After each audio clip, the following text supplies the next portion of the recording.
Hello and good evening. Well, India has scripted cricketing history today by winning its first ever T20 series in New Zealand. Yes, the third match happened in the series in Hamilton today, and it was won in a super over by two consecutive sixes on the last two balls by hitman Rohit Sharma. We'll get you updates on that in Newsnight tonight, and we'll also be talking about the expanding footprint of the coronavirus epidemic that has already claimed 132 lives at least in China, and nearly 20 countries are now in its tentacles. It's spread over almost 20 countries. The UAE joined the list today, but India has been safe so far, and we'll be talking about what are the reasons behind it as well on Newsnight tonight with a special guest. But first, our headlines.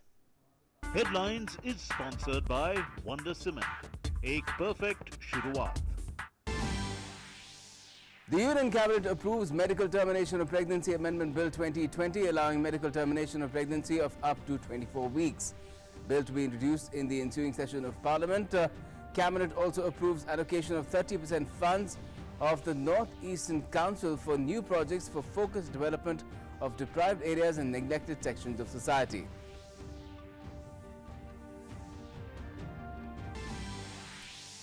Coronavirus peril rises in China. Death toll rises to 132 and the number of infected cases crosses 6,000 mark. No case confirmed in India so far. The government is taking strict preventive and precautionary measures. The External Affairs Ministry has requested China for operation of 2 flights to evacuate Indians from Hubei province. Government says refrain from travelling to China. The Supreme Court rejects Nirbhaya gang rape convict Mukesh's plea, challenging the rejection of his mercy petition by the President. Another convict, Akshay's curative petition, is set to be heard tomorrow.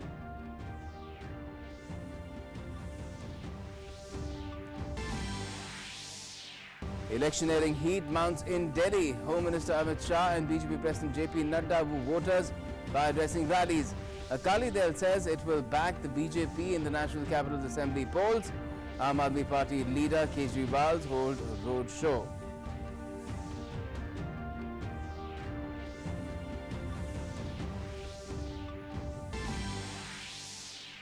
Bans of Indian Armed Forces, parliamentary as well as police bans enthralled audiences at the beating retreat ceremony at Delhi's Vijay Chowk. For the first time, Vande Mataram is also played along with other captivating tunes. President, Vice President, Prime Minister and several union ministers attend the event, which brings down the curtains on this year's Republic Day celebrations.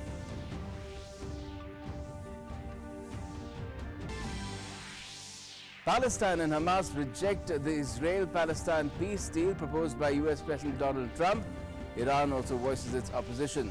Strong protests break out against the proposal in Jordan, Turkey and the Gaza Strip.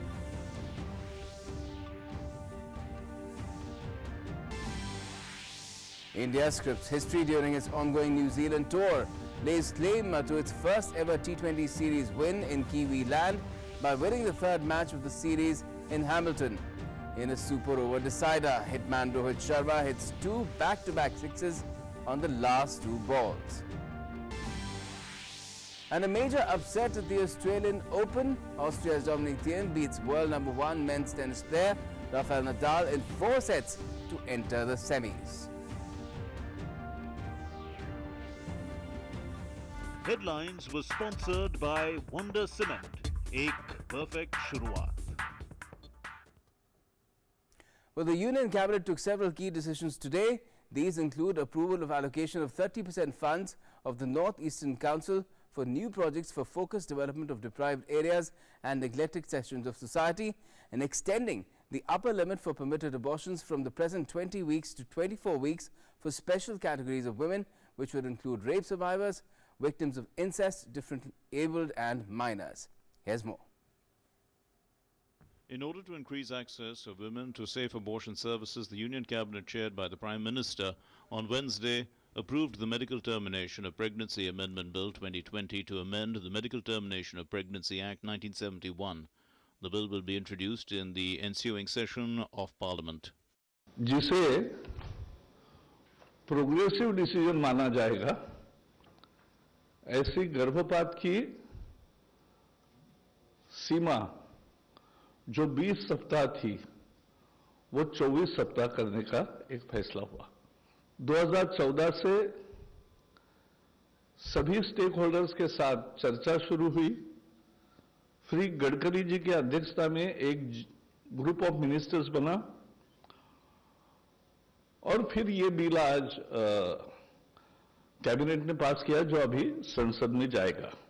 As per the proposed amendments, opinion of one provider would be needed for the termination of pregnancy up to 20 weeks of gestation, while opinion of two providers would be required for termination of pregnancy of 20 to 24 weeks of gestation. The proposed amendments also seek to enhance the upper gestation limit from 20 to 24 weeks for special categories of women, which will be defined in the amendments to the MTP rules. It would include vulnerable women, including survivors of rape, victims of incest, and other vulnerable women like differentially abled women and minors. However, the upper gestation limit will not apply in cases of substantial fetal abnormalities diagnosed by a medical board. Furthermore, the name and other particulars of the woman whose pregnancy has been terminated shall not be revealed except to the person who has been authorized. Besides this, the Cabinet also approved the allocation of 30% of the Northeastern Council's allocation for new projects for focused development of deprived areas, neglected sections of society, and emerging priority sectors in the northeastern states. अब ये 30% की व्यवस्था से एक सरलीकरण हो जाएगा, काम की गति बढ़ेगी और जिन वर्गों को और जिन क्षेत्रों को विकास का अवसर नहीं मिलता था वो मिलेगा और नई आवश्यकताएं जो सामने आएगी उसके लिए भी वित्त उपलब्ध होगा। Furthermore, the Cabinet also gave its nod to official amendments in the National Commission for Homeopathy Bill 2019. The Cabinet approved the proposal for official amendments in the National Commission for Indian Systems of Medicine Bill 2019, with inputs from Sudhakar Das, Newsnight Desk, DD India. The coronavirus outbreak originating in China has now spread to nearly 20 countries, apart from claiming over 130 lives. The United Arab Emirates is the first Gulf country to join the list. But India has so far remained outside the tentacles of the expanding epidemic due to strict preventive measures being taken by the centre and other health authorities. Efforts are also being made to evacuate hundreds of Indian nationals trapped in China's Hubei province by operating 2 flights. Here's more. Death toll due to the deadly coronavirus has crossed the 130 mark, with 25 more deaths being recorded overnight on Wednesday. The number of people infected in China is over 6,000 now. Health experts have warned that the viral epidemic will be at its peak in another 10 days, ramping up its danger. Chinese health officials informed on Wednesday that 5,974 cases of the infection have been confirmed and 31 new cases of viral pneumonia were detected by Tuesday. According to the monitoring of the current epidemic situation, we have indeed confirmed some children and infant cases, but their clinical symptoms are relatively light. The severe cases mainly involve the elderly and the middle-aged people, who face relatively high risks of critical situation and death due to the existing chronic diseases. Meanwhile, first cases of coronavirus have cropped up in UAE. The affected family is said to have traveled from Wuhan. The Chinese epicenter of Wuhan has now seen the return of a plane load of Japanese nationals returning to Tokyo. Japanese automaker Toyota has stopped production of vehicles at all its 9 Chinese plants till the 9th of February. UK and Papua New Guinea have suspended all their flights to and from China. Indigo on 2 routes and Air India on 1 route have also suspended their flights. In India, screening of flyers from China is ongoing at the country's 21 airports. Government has issued advisory to refrain from travelling to China. Wednesday also saw Special Health Secretary Sanjeev Kumar hold a meeting with all health officials of central and state governments through video conferencing to get a detailed overview of all the preventive and precautionary measures. The MEA has now informed that it has requested for permission to operate 2 flights to bring back hundreds of Indian nationals from the Hubei province. The Indian embassy in Beijing is in touch with Chinese authorities on the ground to work out the logistics, and regular updates will be shared. Now the Manipur Health Department has posted health officials at the India-Myanmar border towns Moreh and Bahiang. The centre's Ayush Ministry also issued a coronavirus-related advisory on Wednesday recommending the use of some homeopathic and Unani medicines to prevent the infection. In Mumbai, a 49-year-old person has been kept under observation on suspicion of being coronavirus infected. While in Jaipur's SMS hospital, test report of another person admitted on suspicion of being infected has turned out to be negative. In the middle of all the bad news, some encouraging update from Australia where for the first time outside China, the coronavirus has been developed under controlled conditions at the Melbourne University. This could help in its combat down the line. Meanwhile, World Health Organization Director General Dr. Tedros Adhanom Ghebreyesus has said that WHO does not recommend evacuating foreign nationals from epidemic-hit Hubei province. Apart from India, several other countries like the US and Japan have already evacuated their nationals from China or are making efforts to do so. For the time being, not a single case of coronavirus has cropped up in India, and the government is taking all preventive measures. With Anshuman Mishra in Beijing and Nitendra Singh in Delhi, Newsnight Desk, DD India. In fact, as many as 27 samples have turned out to be negative as well even today. So far nothing has been detected in India that indicates the arrival of the coronavirus here. It's almost as if India has declared that there is no entry really for coronavirus in the country. And why is that? We'll explain that to you as well. You know, the latest government advisory is pretty critical here. This is for all China-bound nationals, whoever might be interested in going there. They've said that refrain from traveling to China. That's a new terminology that has crept in government advisories that have been issued in the past as well, because it's been revised from non-essential travel to be avoided to refrain, that is, do not go to China at all. The central government has been holding a string of high-level meetings as well to monitor the entire situation, ensure that all the measures that have been decided are put in place. There have been key steps taken upon health minister's instructions as well. So everything is being very, very closely watched. Flyers from China are being screened at 21 airports throughout the country. Thermal screening has been taking place at airports of nationals from affected countries as well. Extensive arrangements for spreading awareness at airports have been made. There have been posters put up and people are being guided through as they come from especially Chinese places to follow a certain protocol as well. Travelers have been advised to inform authorities in case of any illness, especially if they have any flu-like symptoms. Air India has suspended its Delhi-Mumbai-Shanghai flight for 2 weeks at this point. Indigo has also suspended its Delhi-Chengdu and Bengaluru-Hong Kong flights till the 20th of February. So these sort of precautions, suspension of flights are also being taken. 3 helplines are in operation 24/7 at the Beijing Embassy, the Indian Embassy in Beijing. These helpline numbers are there on the screen for you. Like I told you, there are 3 of them. People who are in any trouble, any sort of issue that they might be facing of Indian origin in Wuhan, in Hubei, in anywhere in China can call up. Efforts are on to evacuate Indian nationals from Wuhan as well in China. We did tell you about what the MEA is saying, that they're trying to organize 2 flights and requesting the Chinese for that. Screening arrangements have also been made at India's borders with Nepal and Bangladesh, because that is another front that has to be guarded. Central government has also offered all possible assistance to state governments in carrying out all these measures that will ensure that coronavirus is kept out. Over 35,000 travelers have been screened so far. That is a huge number really, and this screening is ongoing. Alertness has been heightened in states sharing borders with Bangladesh and Nepal as well. So even the states have been advised to be completely alert.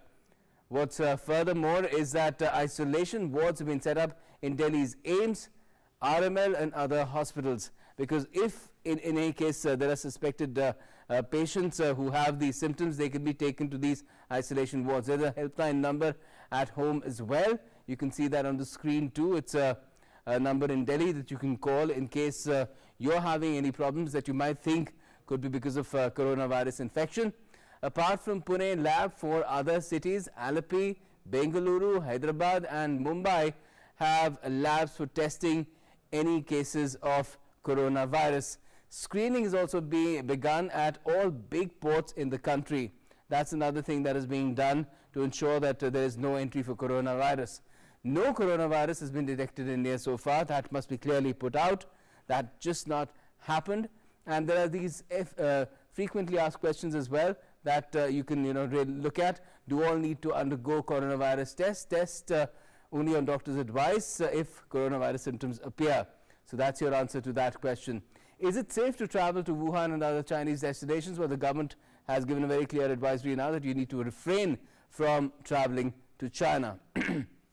Furthermore, what is the cure for coronavirus infection? Well, so far there is no cure really. Only some antivirals can perhaps take care of some of these symptoms, but there is no absolute cure, and there is no vaccine as yet either which has been tested on humans.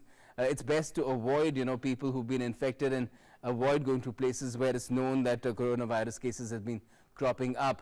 What should be done to keep yourself safe? Well, avoid contact with infected people and going to those places where coronavirus has been detected, and maintain good hygiene. Wash your hands, and when you're coughing, then keep a handkerchief and all that.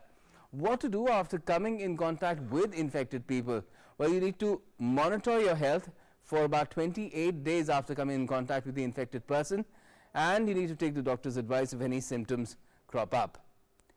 How does coronavirus spread? Well, it originated in animals, but it's now spreading from people to people. It's physical contact or sputum as well that could be responsible. Is coronavirus vaccine available? No. The answer to that, of course, is no. Although in places like, say, Hong Kong, they're saying that they have something that might be working out, but it needs to be tested extensively on humans.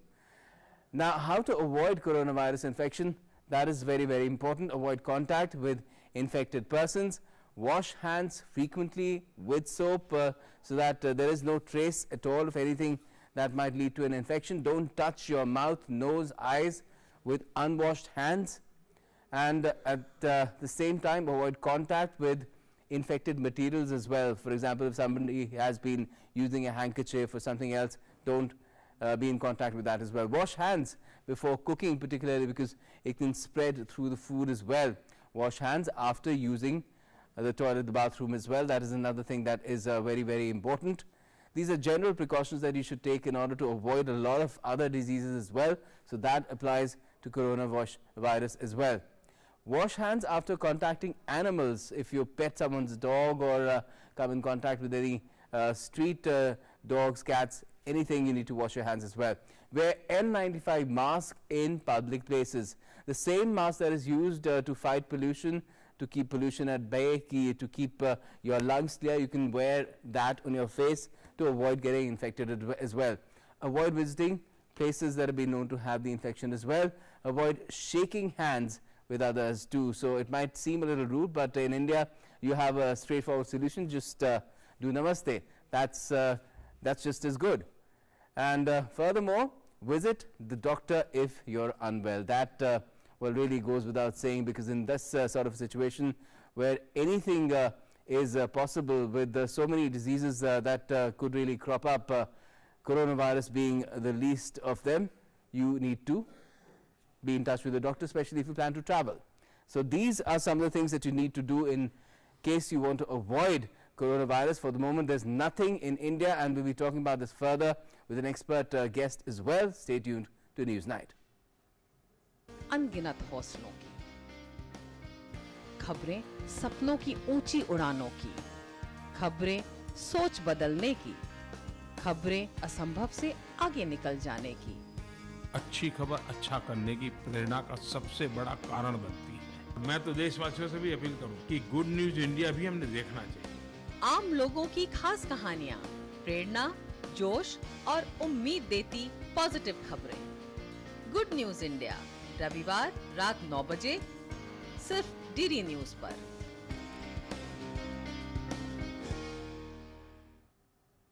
Welcome back. You're watching Newsnight, and we're talking about the spreading tentacles of coronavirus throughout the world. In China, of course, where it originated, it has been claiming lives at an alarming level.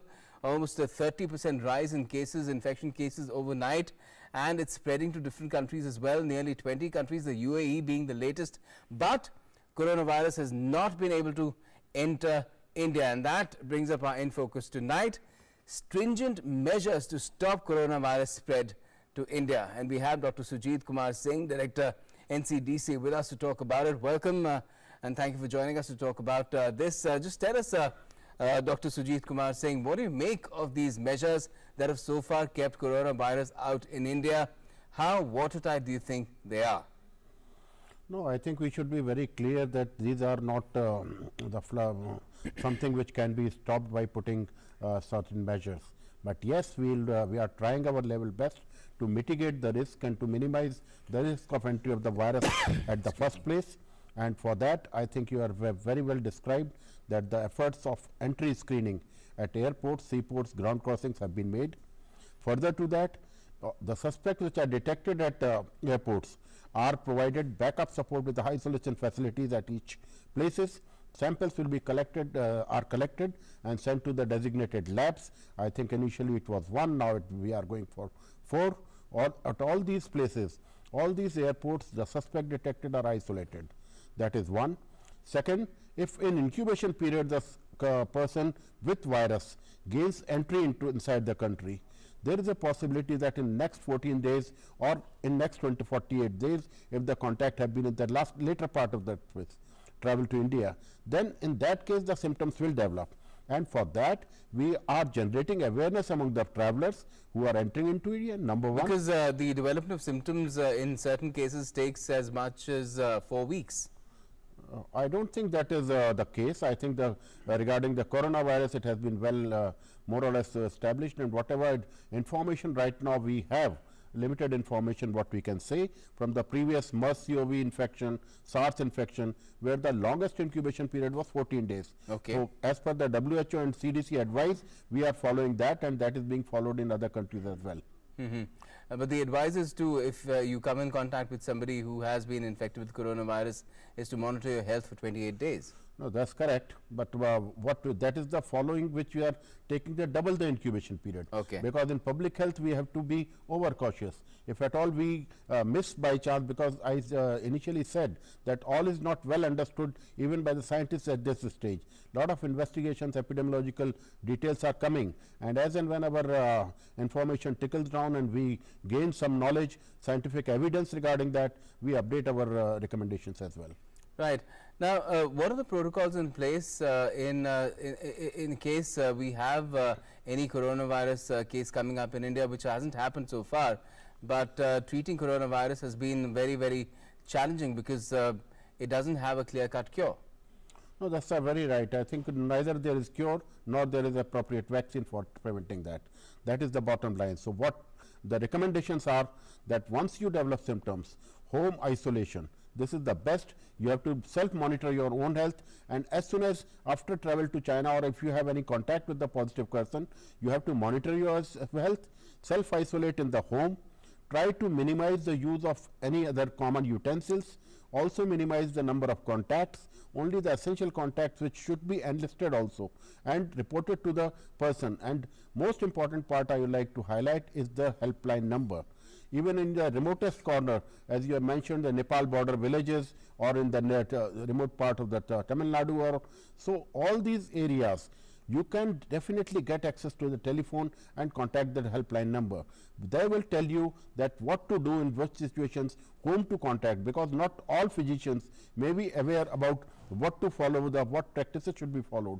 So in those circumstances, I think helpline number will be very handy, and the precautions which are being highlighted, particularly home isolation, use of hand sanitizer, use of mask. As soon as you develop symptoms, please cover your own mask with any whatever available mask is there. Triple layer mask is good enough, N95 is not at all. It is for the aerosol generating procedures and for the doctors and the healthcare workers. Okay. And this advisory that the Indian government came out with today to refrain from traveling to China, after that we saw Indigo suspending flights, 2 of them, one to Hong Kong and the other of course to Chengdu, and Air India has also suspended its flight to Beijing. Do you feel that these measures will also keep coronavirus at bay as far as India is concerned? I think we must realize that this is the first very good coordination between the various ministries which has come forward to tackle this particular public health risk.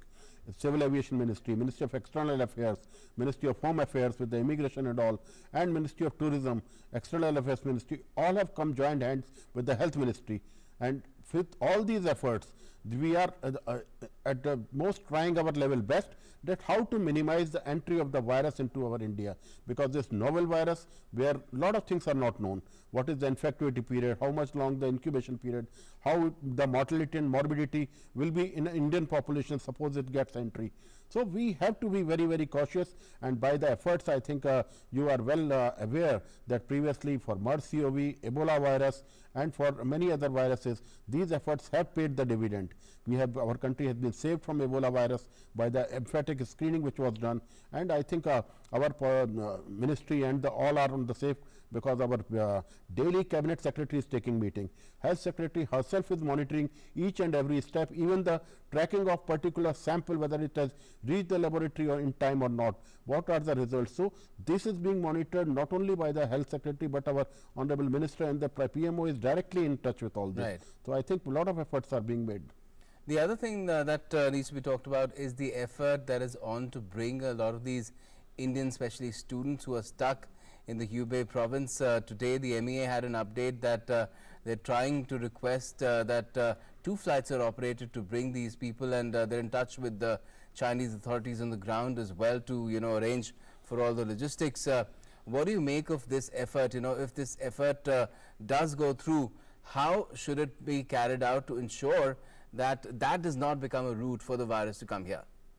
No, I think I will not be, this is a policy decision and I may not be the right person, but as far as the medical arrangements for these are concerned, our ministry is making all out efforts to ensure that all preparedness with regard to PPE, with regard to laboratory sampling, with regard to providing the clinical care, with regard to ensuring that the isolation facilities are properly equipped and the backup support with regard to all these things are properly lined up. So these are the things which the health ministry is coordinating, and as far as these things are concerned, they are not in that right way that we have to plan each and everything, because we cannot leave any stone unturned. Our measures are primarily directed to ensuring, number one, if virus does not enter, number two, if at all some person has virus, he should be immediately detected and put in isolation. So these are basic 2 measures. If they go into community, are you aware of the practices that are being right now taken up in countries like US and Japan, who have brought in people from China to back home?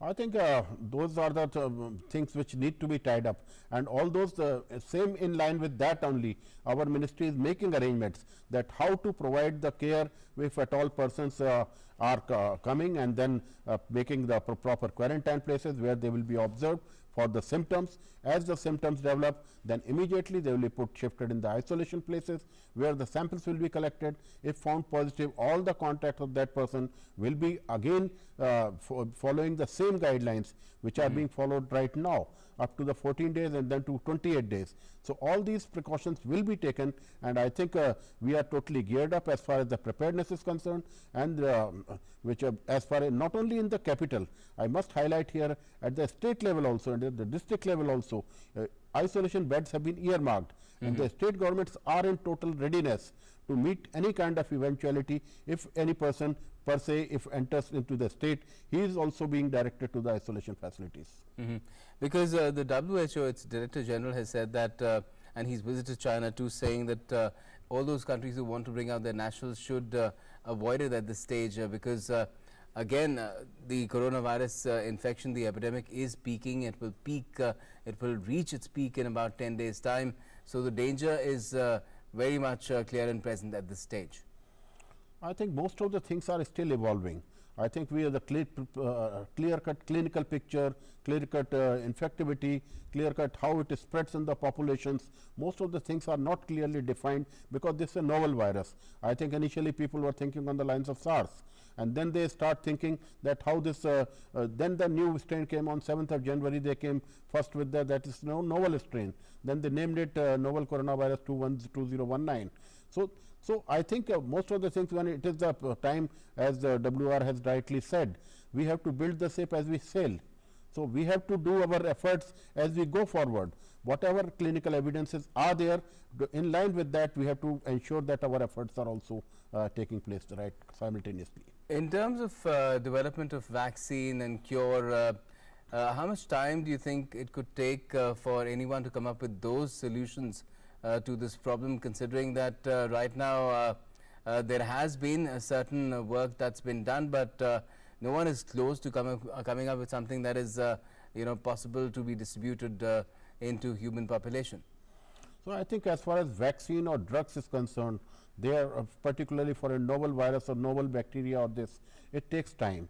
Vaccine, it requires many stages: animal trial, then human trial, then in real situation trial. There are 3 stages in which, so it takes time. And then when that scientific evidence is clearly analyzed on a statistical basis, and if it found to be sensitive and specific to the level where it can mitigate the risk to a certain population, and the specificity in a particular individual determines the vaccine efficacy. So all these things are combined together before it can be used in put to use in public. So particularly as far as the present outbreak is concerned, I think it is too early for me to comment on this, that whether vaccine will be available and whether any other drugs will be available or not. Mm-hmm. So in terms of how China is tackling this problem, do you feel that it's now doing enough to ensure that the virus is contained to that area, particularly Wuhan and the Hubei province? I think we all must appreciate the efforts that the Chinese government is putting in. 13 cities, 35 million population has been put to task, and the Chinese premier himself has come on record saying that they are trying their level best. New hospitals are being put in, but most important aspect is the isolation, which they have said that by that particular measure, following hygienic practices, isolation of the individuals in the early stages, providing symptomatic care, and the early diagnostics of the contact tracing in the community. These are 3-4 important measures. If all the contacts are traced and all the contacts are detected in early stages, particularly they have been able to cure, I think, 65% of the people. But still 17% are going into the serious phases where there is a mortality also. Mm-hmm. Why do you think we have these different contagions? You mentioned SARS, you mentioned MERS, you mentioned, of course, coronavirus we've been talking about. They've been coming up in recent years and posing a challenge, so to speak, to all health personnel and officials, and especially the human population. I think as WHO has rightly mentioned, that out of all future outbreaks or public health risks, they will be of zoonotic in origin. 75% of the future zoonotic risks will be of zoonotic in origin, means public health outbreaks will be of zoonotic in origin. If you see right from the time of SARS, avian influenza, Ebola, Zika, and MERS-CoV, all are coming from the animals and jumping onto this. And once the virus jumps into the human, there is always a risk that how it behaves from one person to another, particularly when the virus life which have got respiratory route of spread has got far more chances of spreading in a larger population in a very short interval. As we have seen in a period of only 1 month, the virus has infected not less than, I think, more than 6,000 cases are in China alone, and apart from that 20 more countries have been affected. So this is the real risk. Mm-hmm. And do you feel that this is something that will keep rising through the years, or do you feel that at some point some sort of Rubicon will be crossed where we can hope that such diseases stop cropping up altogether? I don't think that we can clearly understand the why circulating coronavirus, because coronavirus circulates more among the animals, and there is a switchover from animal to the human population. So we have to clearly understand the behavior between the human and the animal interface. So this lot of One Health approach WHO has advocated. India is following that One Health approach, which involves not only the animal, human and environment and other factors coming together. So a combined effort through One Health approach, which is in the IHR international health regulations as well. So this is being followed, and countries gearing up. Regular meetings are held in One Health approach. So I think this is a worldwide problem, and it is being tackled at various levels. Not only at the health ministry, but animal husbandry and others also coming together. And in terms of the precautionary measures, you feel that there is there are more fronts that could be watched very closely, more closely, apart from the aerial route that we've seen is being very strictly scanned. There is of course the land route as well that is now being watched very closely. Even ports are being watched very closely. No, that's correct. I think as and when we know that we have a porous border with the Nepal, we have border with Bangladesh, similarly from Bhutan, Sikkim and others also, and the sea route from Sri Lanka, where both Nepal and Sri Lanka have got a positive case now. So definitely I think a lot of measures, particularly I will highlight the Gram Sabha, which is being undertaken with the Panchayati Raj Ministry. The bordering villages which are there in the vicinity of the Nepal border, Gram Sabha has been conducted, more than 65 Gram Sabha have been conducted in last 1 or 2 days only. And all these villagers are made aware about the normal symptoms, normal education have been given. If they come in contact with any person or any who is a traveler who has visited a particular case, or who is in contact with the person from coming back from China, all these things, educations are being given even to the layman person as well. So that is how the efforts are being done at all fronts, not only the state, but even at the district and the village level also the efforts are being taken. Right, awareness is the key to make every citizen part of that vigilance effort that has been going on. Apart from the preventive measures that have been put in place, thanks a lot for joining us on this evening to talk about the coronavirus spread that is there, of course, now spreading in the world as well. More cases cropping up in China, but India safe so far. Now, campaigning for the Delhi Assembly elections is at a feverish pitch. The day saw Union Home Minister Amit Shah and BJP President JP Nadda holding public rallies in different parts of the national capital. Delhi Chief Minister Arvind Kejriwal also added to his series of road shows, while the battle between the main contenders also saw action at the Election Commission today. Take a look. The political campaign for Delhi Assembly polls is reaching its crescendo. All the parties contesting Assembly polls are trying their best to woo the voters. Union Home Minister Amit Shah addressed multiple rallies in Delhi. While addressing a rally in Najafgarh, Amit Shah launched a scathing attack on Aam Aadmi Party chief Arvind Kejriwal. Amit Shah accused Delhi CM of failing to fulfill his political promises made to the people of Delhi. आपका vote का ताकत बड़ा है, आपका एक vote पूरे देश भर में ये संदेश भेजने वाले हैं कि नजफगढ़ शाहीन बाग वालों के साथ है या भारत माता के बेटों के साथ। आपका एक वोट पूरे देश भर में ये संदेश भेजने वाले हैं कि नजफगढ़ शाहीन बाग वालों के साथ है या भारत माता के बेटों के साथ। आपका एक वोट ये संदेश देने वाला है कि इस देश को किस रास्ते पर चलना है। BJP President JP Nadda to campaign for the party in Krishnanagar. Appealing people to vote for BJP, he hit out at Congress and Aam Aadmi Party. आप बताइए, एक भी फ्लाईओवर बनाया है? 15 लाख सीसीटीवी कैमरे लग गए, फ्री वाईफाई मिल गया, रेल रिंग बन गया। ये कैसे रंग बदलते हैं, कैसी राजनीति करते हैं, किस तरह की राजनीति करते हैं? इसलिए मैं हमेशा कहूंगा, इस आधार पर वोट मत दो कि कौन कल क्या करेगा। इस आधार पर वोट करो कि तुम्हारा पीछे किसने क्या किया है, उस बात को देखकर ध्यान में रखकर के काम करो। Meanwhile, in another development, BJP's old ally Shiromani Akali Dal announced its support to BJP. Bharatiya Janata party का शिरोमणि अकाली दल के साथ गठबंधन सबसे पुराना है और सबसे मजबूत गठबंधन है। मैं धन्यवादी हूँ शिरोमणि अकाली दल का, जिन्होंने दिल्ली के चुनाव में भारतीय जनता पार्टी को समर्थन देने का निश्चय किया है और भारतीय जनता पार्टी को सपोर्ट कर रहे हैं। कोई साडा कोई लैन देन दी कोई इशू नहीं है।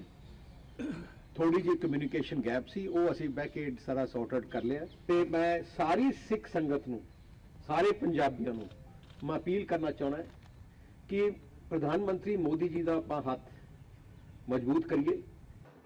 On the other hand, Aam Aadmi Party leader Arvind Kejriwal held a roadshow in Rajendra Nagar seeking support for his party's candidate Raghav Chadha.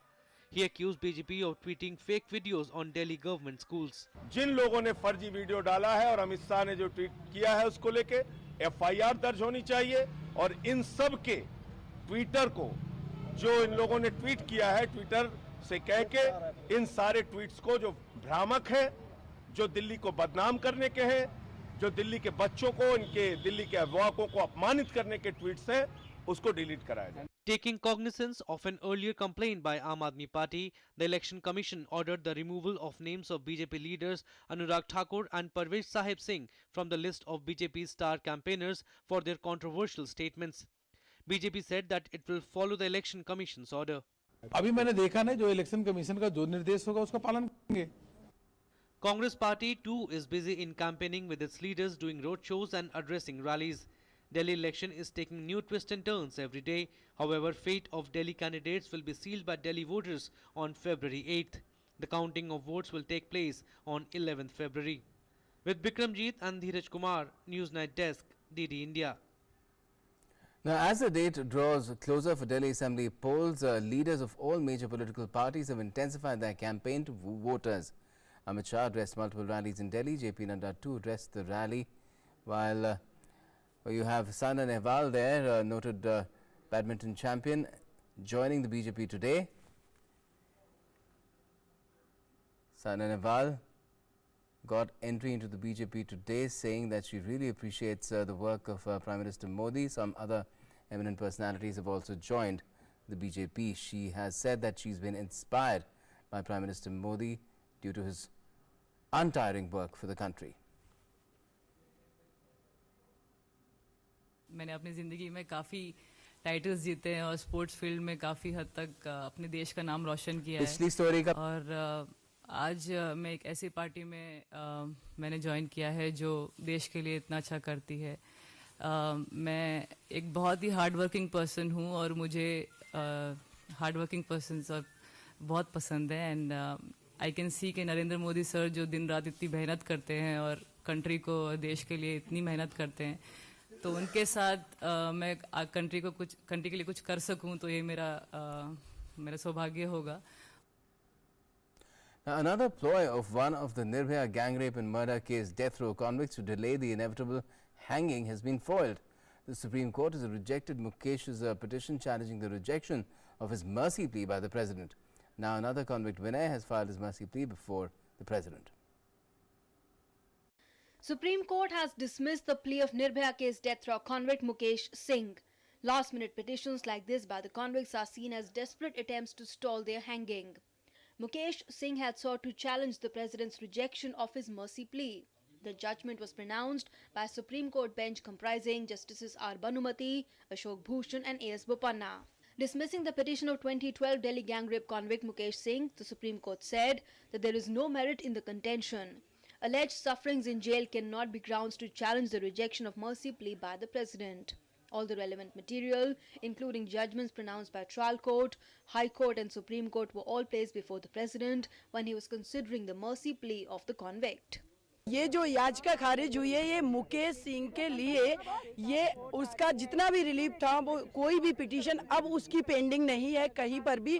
और फर्दर अब ये एक बैन लग गया है कि जुडिशियल रिव्यू, जो प्रेसिडेंट ऑफ इंडिया ने जो इसका मर्सी रिजेक्ट किया था, उसके बाद जुडिशियल रिव्यू एक प्रोसेस का पार्ट था। ये कोई उसकी मैंडेटरी रेमेडी नहीं थी कि उसको दी ही जाएगी, ये कोई कॉन्स्टिट्यूशनल रेमेडी नहीं थी। तो जो 4 कन्विक्टेड में से मुकेश सिंह था, अब उसके पास कोई भी रिलीफ नहीं है, कहीं पर भी कुछ भी उसको रिलीफ नहीं मिलेगी क्योंकि ये लास्ट था judicial review. Senior advocate Anjana Prakash, appearing for Mukesh, told the court that the records were not sent to the President. Nirbhaya's family, though, has expressed happiness over court's observations. देर से ही सही फैसले सही हो रहे हैं, court भी समझ रहा है, सब समझ रहे हैं कि नहीं ये जानबूझ के ऐसे एक-एक करके पिटीशन कर रहे हैं, केस को डिले कर रहे हैं। तो कोर्ट भी अपना काम कर रहा है और मुझे पूरा उम्मीद है कि इनको 1 फरवरी को फांसी हो। President Ramnath Kovind had rejected the mercy petition of Mukesh on 17th January. Mukesh Singh and Vinay Sharma's curative petitions have already been rejected. On 16th December 2012, a 23-year-old medical student was gang-raped and savagely assaulted on a moving bus in South Delhi. She died of her injuries a fortnight later in a Singapore hospital, triggering a massive outpouring of public anger. With inputs from Vikas Sarthi, Newsnight Desk, DD India. Environment, Forest and Climate Change Minister Prakash Javadekar urged the world community, especially the developed countries, to understand the needs of developing countries and address the issues of climate finance and technology transfer. Addressing the inaugural session of the 19th edition of the World Sustainable Development Summit 2020 in New Delhi today, Javadekar also emphasized on sustainable consumption and sustainable production.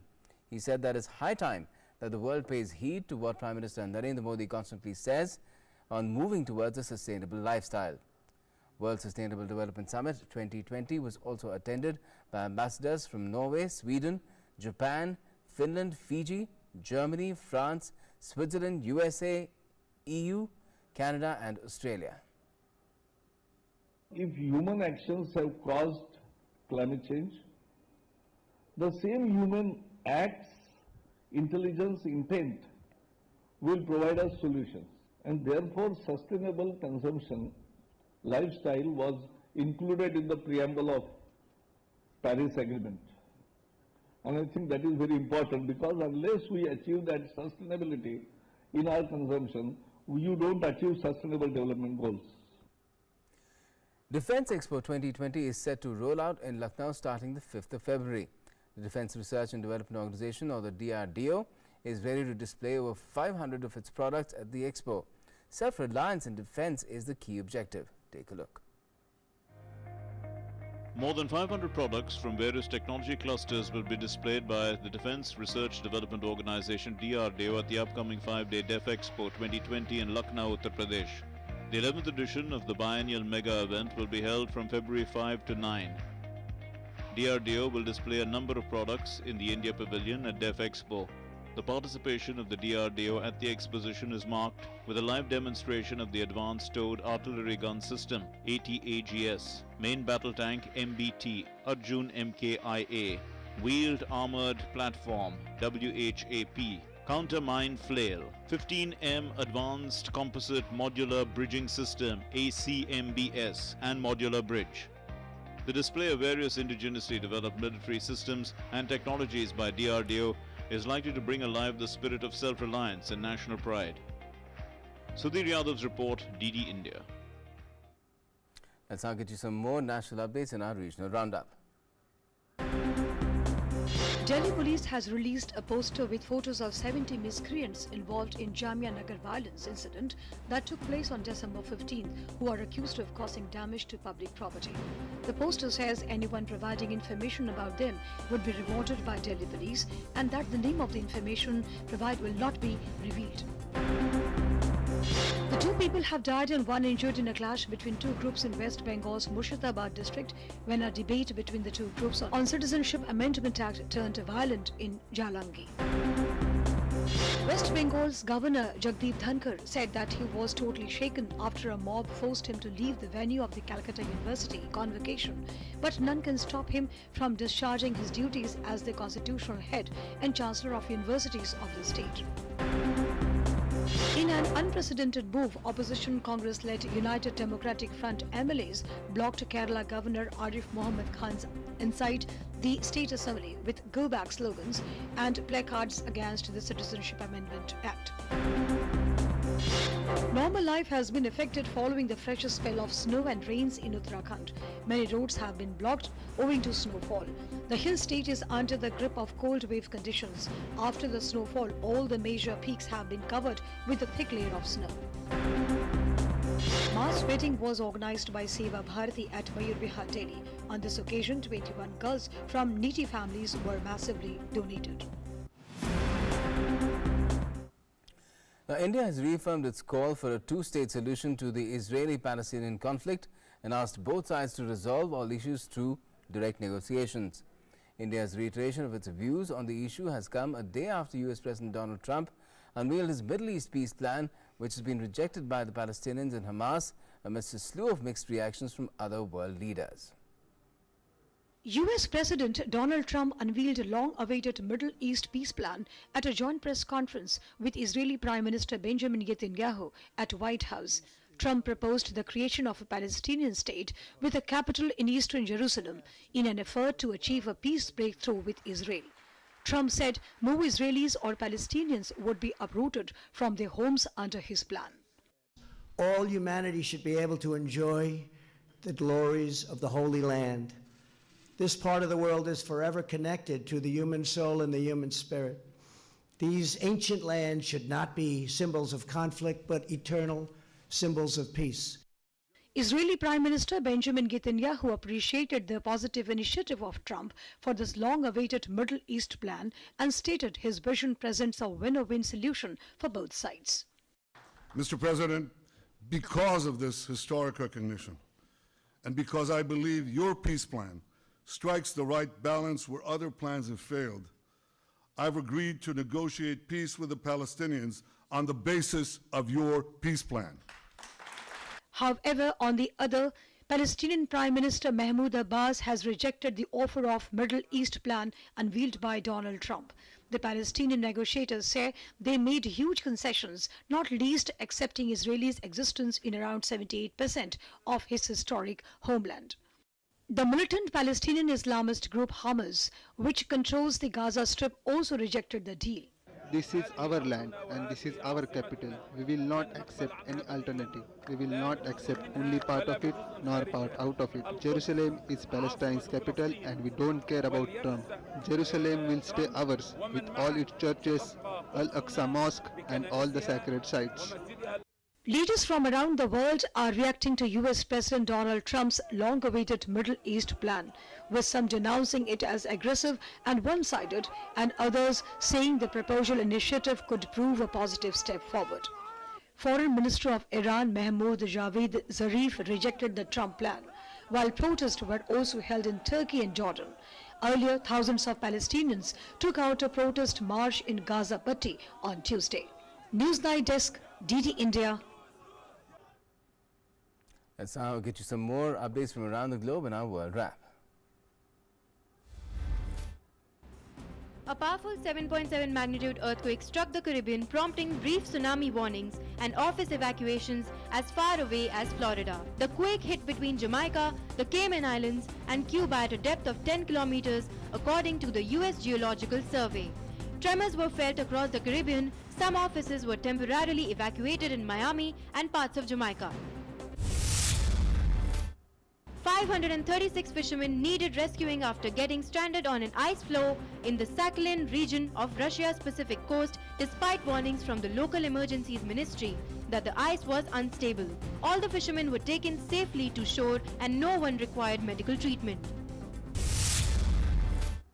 The British government has approved a restricted role of Huawei in building the country's 5G network. Huawei, the Shenzhen-based networking and telecommunications equipment and services supplier, says it is reassured by the British government's confirmation that it can continue working with customers to keep the 5G rollout on track. Sports now. New Zealand's Super Over woes continued as India won the third T20 on Wednesday to seal the 5-match T20 series. A glorious innings from New Zealand captain Kane Williamson was not enough to guide the home side to victory against India, as the match ended in a tie after both teams batted their 20 overs. Rohit Sharma smashed consecutive sixes on the last two balls of the thrilling Super Over, leading India to their maiden T20 series win in New Zealand, following a nerve-wracking finish in the third match. Rohit Sharma smashed consecutive sixes in the final two balls of the thrilling Super Over, leading India to their maiden T20 series win in New Zealand.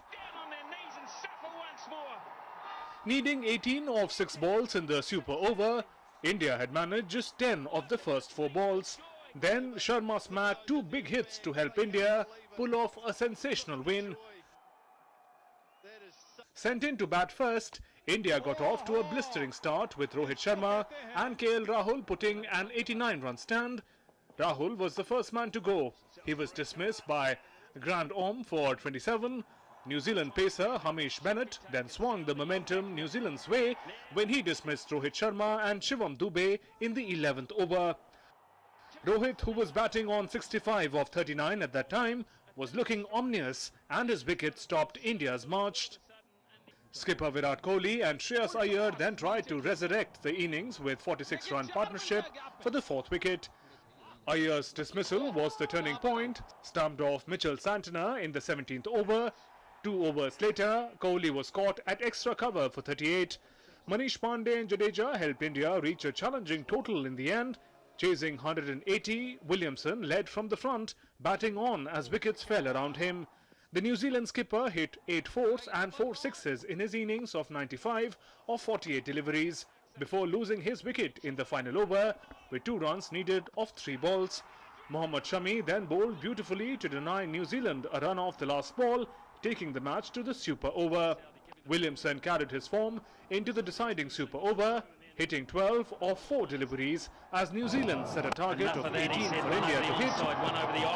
Rohit Sharma and KL Rahul came in to bat for India, and Rohit, who was India's top scorer in the match, hit 2 sixes of the last 2 deliveries to secure a maiden T20 series win for India. Sports Desk, DD News. Tennis now, and Spanish top seed Rafael Nadal was denied a place in the Australian Open semi-finals after Austria's Dominic Thiem rattled Nadal with a powerful display to win a 4-set thriller.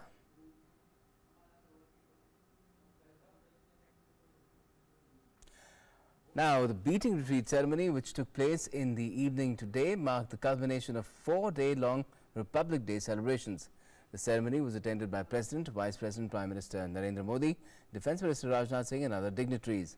Vande Mataram was played for the first time as part of the ceremony, along with other captivating tunes. Beating retreat ceremony, marking the culmination of 4-day-long Republic Day celebrations, took place on Wednesday amidst traditional grandeur at Delhi's Vijay Chowk. President Ramnath Kovind, Vice President M. Venkaiah Naidu, Prime Minister Narendra Modi, Defence Minister Rajnath Singh, Chief of Defence Staff General Bipin Rawat and 3 service chiefs attended the ceremony. The beating retreat ceremony is organised every year on January 29th at Raisina Hills and includes performances by the bands of the Indian Army, the Indian Navy and the Indian Air Force. Bands from Army, Navy, Air Force presented their captivating and foot-tapping music at Vijay Chowk, which enthralled the spectators. 15 military bands, 16 pipe and drums band participated in the ceremony. Army's attempt to foster the feeling of patriotism enthralled the audience most. For the first time in 70 years, Army's band played the tune of Vande Mataram.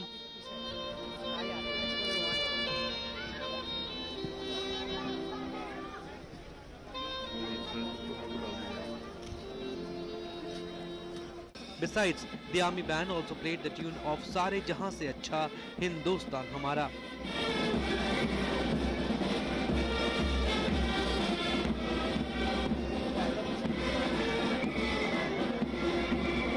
Beating retreat marks the old military tradition when the troops ceased fighting, sheathed their arms and withdrew from the battlefield and returned to the camps at the sunset at the sounding of the retreat. At the conclusion of the ceremony, Prime Minister Narendra Modi waved at a cheerful audience before his departure. Sudhir Yadav's report, DD India. And that's all we have for the moment in Newsnight tonight. But before we go, another look, let's get you a look at how the central vista at Vijay Chowk was lit up right after the beating retreat ceremony ended. Have a great night ahead and stay tuned for all the latest to DD India.